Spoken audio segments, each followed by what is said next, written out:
வன்கொடுமை வழக்கு மற்றும் ஆள்கடத்தல் வழக்கில் ரேவண்ணா நீதிமன்றத்தில் ஆஜர்படுத்தப்பட்ட நிலையில் அவரை மே 14 வரை சிறையில் அடைக்க உத்தரவு என்பது பிறப்பிக்கப்பட்டிருக்கிறது. அண்மை செய்தியை பார்த்து வருகிறோம். பாலியல் வன்கொடுமை ஆள்கடத்தல் வழக்கில் கைது செய்யப்பட்ட ரேவண்ணாவை நீதிமன்ற காவலில் சிறையில் அடைக்க உத்தரவு பிறப்பிக்கப்பட்டுள்ளது. மே 14ஆம் தேதி வரை ரேவண்ணாவை நீதிமன்ற காவலில் சிறையில் அடைக்க சிறப்பு நீதிமன்றம் உத்தரவை பிறப்பித்திருக்கிறது. நீதிமன்ற உத்தரவை அடுத்து பெங்களூரு பரப்பன அக்ரஹாரா சிறைக்கு ரேவண்ணாவை அழைத்துச் செல்கிறது போலீஸ். அந்த காட்சியை பார்த்து வருகிறோம். 3 நாட்கள் போலீஸ் காவல் நிறைவடைந்த நிலையில் சிறப்பு நீதிமன்றத்தில் ஆஜர்படுத்தப்பட்ட நிலையில் தற்போது மே 14 வரை அவரை சிறையில் அடைக்க நீதிமன்றம் உத்தரவை பிறப்பித்திருக்கிறது.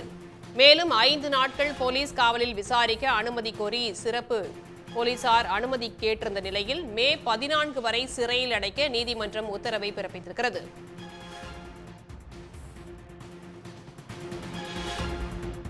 நீதிமன்ற உத்தரவை அடுத்து பெங்களூரு பரப்பன அக்ரஹாரா சிறைக்கு ரேவண்ணாவை போலீசார் அழைத்து செல்கிறார்கள்.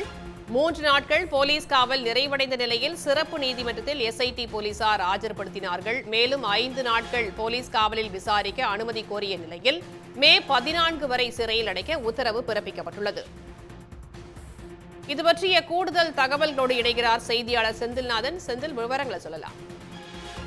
அதாவது பாலியல் வன்கொடுமை வழக்கு மற்றும் ஆள்கடத்தல் வழக்கு ஆகிய 2 வழக்குகளில் முன்னாள் அமைச்சரும் மூத்த மதசார்பற்ற ஜனதாதள கட்சியின் தலைவருமான ரேவண்ணா கைது செய்யப்பட்டிருக்கிறார். கடந்த சனிக்கிழமை மாலை அவரது முன்ஜாமீன் மனு தள்ளுபடி செய்யப்பட்ட நிலையில உடனடியாக அவரது தந்தை தேவகவுடா வீட்டில் அவர் பதுங்கியிருந்த போது சிறப்பு புலனாய்வு குழு அதிகாரிகள் அங்கு அதிரடியாக சென்று அவரை கைது செய்தார்கள். ஞாயிற்றுக்கிழமை மாலை அவரை நீதிமன்றத்தில் ஆஜர்படுத்திய போது அவருக்கு 3 நாட்கள் காவலில் எடுத்து விசாரிப்பதற்கு நீதிபதி அனுமதி வழங்கியிருந்தார். கடந்த 3 நாட்களாக அவரிடம் சிறப்பு புலனாய்வு குழு அதிகாரிகள் தீவிரமாக, அதாவது இந்த ஆள்கடத்தல் வழக்குல சாட்சியங்களோடு அவரிடம் விசாரணை நடத்தினார்கள். ஆனால் அந்த விசாரணைக்கு அவர் ஒத்துழைப்பு வழங்கவில்லை. இந்த நிலையில் அந்த 3 நாட்கள் போலீஸ் காவல் நிறைவடைந்த நிலையில் இன்று அவரை மக்கள் பிரதிநிதிகளுக்கான நீதிமன்றத்தில் காவல்துறை அதிகாரிகள் இன்று ஆஜர்படுத்தினார்கள். ஆஜர்படுத்திய போது அவரை மேலும் 5 நாட்களுக்கு காவலில் எடுத்து விசாரிக்க வேண்டும், அவர் விசாரணைக்கு ஒத்துழைப்பு தரவில்லை என்று அரசு தரப்பு சார்பில் வாதங்கள் வைக்கப்பட்டது.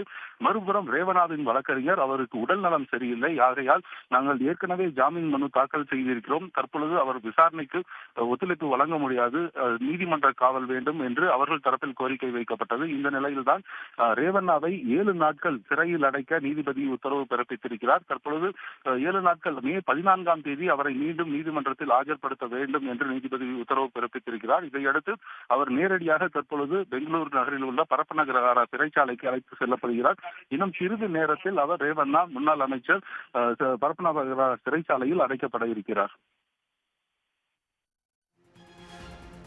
தகவல்களுக்கு நன்றி செந்தில்நாதன்.